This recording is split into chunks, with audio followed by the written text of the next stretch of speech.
அன்பர்களே, இந்த பக்தி சிந்தனா சேனலின் மூலம் என் வணக்கங்களை தெரிவித்துக் கொள்கிறேன். திருவள்ளுவர் அருளிய தித்திக்கும் அமுதம் திருக்குறள் ஒரு சிறு அலசல் என்ற தலைப்பில் நாம் இதுவரை 7 அதிகாரங்களை ஆராய்ந்து அறிந்தோம்.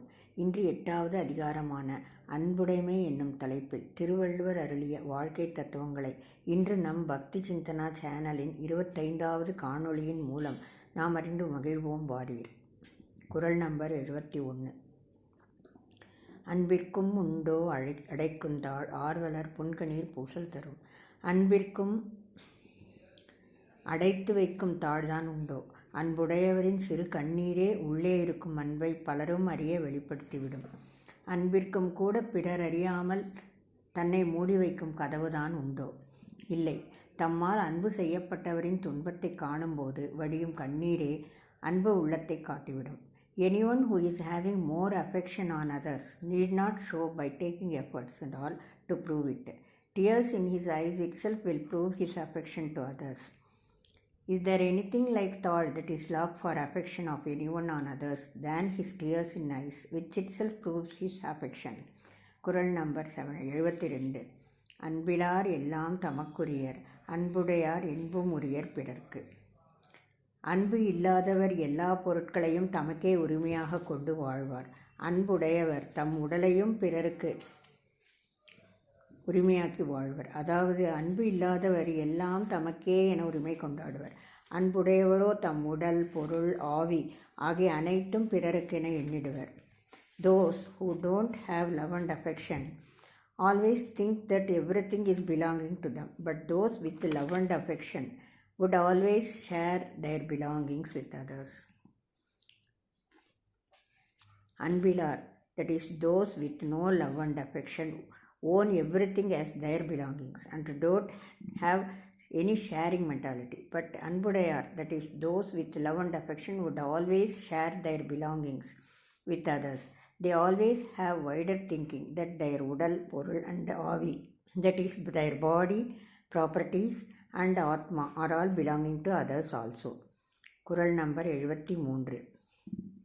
அன்பொடு இயைந்த வழக்கென்ப ஆருயிர்க்கு என்பொடு இயைந்த தொடர்பு. அருமையான உயிர்க்கு உடம்போடு பொருந்தி இருக்கின்ற உறவு அன்போடு பொருந்தி வாழும் வாழ்க்கையின் பயன் என்று கூறுவர். பெறுவதற்கு அரிய உயிருக்கு நம் உடம்போடு உண்டாகிய தொடர்பு அன்போடு கொண்ட ஆசையின் பயனே என்று அறிந்தவர் கூறுவர். உயிரும் உடலும் போல் அன்பும் செயலும் இணைந்திருப்பதே உயர்ந்த பொருத்தமாகும். As how this body is closely connected to Atma, the actions of each person should be related to Anbu, that is love and kindness. The relationship for actions and kindness should be as that of relationship of body with Jeevan. குறள் number 74. அன்பு ஈனும் ஆர்வம் உடைமை அது ஈனும் நண்பு என்னும் நாடா சிறப்பு. அன்பு தருகின்ற ஆர்வம் உண்டானால் அது தரும் நல்ல பண்புகள் நாட முடியாத சிறப்புகளாகும். அன்பு பிறரிடம் விருப்பமுடையவராக வாழும் தன்மையை தரும். அது எல்லோரிடத்தும் நட்பு என்று சொல்லப்படும் அளவற்ற சிறப்பை தரும். அதாவது குடும்பம், உறவு என்பாரிடத்து கொள்ளும் அன்பு உலகத்தவரிடம் எல்லாம் உறவு கொள்ளும் விருப்பை உண்டாக்கும். அதுவே அனைவரையும் நட்பாக்கும் சிறப்பையும் உண்டாக்கும். The love and kindness always brings ஆர்வம் உடைமை, that is showing interest on developing relationship with others, which results in அன்பு, that is friendship with all சிறப்பு, that is blissful life. Love and affection will always bring interest in others, which will be leading to friendship with all fames. குறள் number 75. அன்புற்று அமர்ந்த வழக்கென்ப வையகத்து இன்புற்றார் எய்தும் சிறப்பு. உலகத்தில் இன்பமுற்று வாழ்கின்றவர் அடையும் சிறப்பு அன்பு உடையவராகிய பொருந்தி வாழும் வாழ்க்கையின் பயன் என்று கூறுவர். இவ்வுலகில் வாழ்ந்து இன்பம் அடைந்தவர் பெரும் சிறப்பு அன்பு கொண்டு இல்வாழ்க்கை நடத்தியதன் பயன்தான் என்று அறிந்தோர் கூறுவர். அதாவது உலகில் இன்புற்று வாழ்கின்றவர்க்கு வாய்க்கும் சிறப்பு அவர் அன்புள்ளம் கொண்டவராக விளங்குவதன் பயனே என்று கூறலாம். Those who are leading happy life are said to have shown love and kindness towards others in their life. In this world, if people are happy in leading their life, it's only because of their nature of showing love and affection towards others. What Sri Valluvar means here is all feelings of happiness in their mind is only due to their inner nature of mind and showing love and affection on others. குறள் number 76. அறத்திற்கே அன்புசார் வென்ப அறியார் மரத்திற்கும் அகுதே துணை.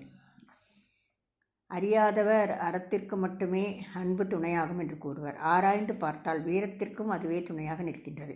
வீரச் செயல்களுக்கும் அன்பு துணையாக திகழ்கிறது என்பதை அறியாதவர்களே அறச்செயல்களுக்கு மட்டுமே அன்பு துணையாக இருப்பதாக கூறுவார்கள். Those who are having lesser wisdom only would say that anbu, that is love and affection, is helpful only to aramsar activities. But for maramsar, that is for veera sagasa activities also, their love and affection helps very much. Those who are not arigners would always say that anbu would go helping only for aramsar activities. But this love and affection also helps for maramsar activities, that is veera sagasa courageous activities. குறள் number 77. என்பிலதனை வெயில் போல காயுமே அன்பிலதனை அறம். எலும்பு இல்லாத உடம்போடு வாழும் புழுவை வெயில் காய்ந்து வருத்துவது போல அன்பு இல்லாத உயிரை அறக்கடவுள் காய்ந்து கொள்ளும். அறம் எதுவென அறிந்தும் அதனை கடைப்பிடிக்காதவரை அவரது மனசாட்சியை வாட்டி வதைக்கும். அது வெயிலின் வெம்மை புழுவை வாட்டுவது போல் இருக்கும். For those who do not follow அறவழி, that is with kind, sincere and honest disciplined life, their manasakshi, that is inner sattva-guna itself, will kill them like the worm which is not having strong bones gets affected due to veil, that is sun's heat. Those who are not leading their disciplined life with kindness etc. will get themselves killed by aram, that is their inability to lead such a life. This is compared by Sri Valluvar with the sufferings of the worm without bones in sun's heat. குறள் number 78. அன்பகத்தில்லா உயிர் வாழ்க்கை வன்பார்க்கண் வற்றல் மரந்தளிர்ந்தற்று. அகத்தில் அன்பு இல்லாமல் வாழும் உயிர் வாழ்க்கை வளமற்ற பாலை நிலத்தில் பட்டமரம் தளித்தார் போன்றது. அதாவது மனத்தில் அன்பு இல்லாமல் குடும்பத்தோடு வாழும் வாழ்க்கை வறண்ட பாலை நிலத்தில் காய்ந்து சுக்காகி போன மரம் மீண்டும் இலை விடுவது போல் ஆகும். The வாழ்க்கை, that is life of humans, without love and affection towards their family members, is like the pattamaram, that is the dry stem of the plant with some leaves which exists in dry பாலைவனம், that is desert. அன்பகத்தில்லா உயிர் வாழ்க்கை, that is one's உயிர் வாழ்க்கை, that is life without having அன்பு in அகம், that is kindness in heart, is compared by Sri Valluvar with the pattamaram, that is with the dry stem with some leaves in the dry desert. குறள் number 79. புறத்துறுப்பெல்லாம் எவன் செய்யும் யாக்கை அகத்துறுப்பு அன்பிலவர்க்கு. உடம்பின் அகத்து உறுப்பாகிய அன்பு இல்லாதவருக்கு உடம்பின் புறத்து உறுப்புகள் எல்லாம் இருந்தும் என்ன பயன்? அன்பு என்னும் அகத்து உறுப்பு இல்லாதவருக்கு புறத்து உறுப்புகள் அழகாக இருந்து என்ன பயன்? For those who do not have அன்பு as அகத்துறுப்பு in their heart, that is inner organ, what is the use of having all புறத்துறுப்பு, that is outer organs? If there is no love and affection inside the heart, which is the அகத்துறுப்பு, what is the use of having other புறத்துறுப்பு, that is outer organs? What else these outer organs do to their yakai, that is body, in the absence of love and affection? குறள் number 80. அன்பின் வழியது உயர்நிலை அஃதில்லார்க்கு என்பதோல் போர்த்த உடம்பு. அன்பின் வழியில் இயங்கும் உடம்பே உயிர் நின்ற உடம்பாகும். அன்பு இல்லாதவர்க்கு உள்ள உடம்பு எலும்பை தோல் போர்த்திய வெற்றுடம்பே ஆகும். அதாவது அன்பை அடிப்படையாக கொண்டதே உயிர் நிறைந்த இந்த உடம்பு. அன்பு மட்டும் இல்லை என்றால் இந்த உடம்பு வெறும் எலும்பின் மேல் தோலை போர்த்தியது போன்றாகும். The life of running the body is fully based on anbu, that is love and affection. But for those without love and affection, their body is simply said to be made of bones covered with skin and without any uyirotam. The body's uyirnilai is anbin valiyadu, that is it has uyirotam, activeness, to the quantum of their anbu. Those who don't have such love and affection, though having body, it's only a bone covered with skin without any uyirotam, that is without being active. Thank you all.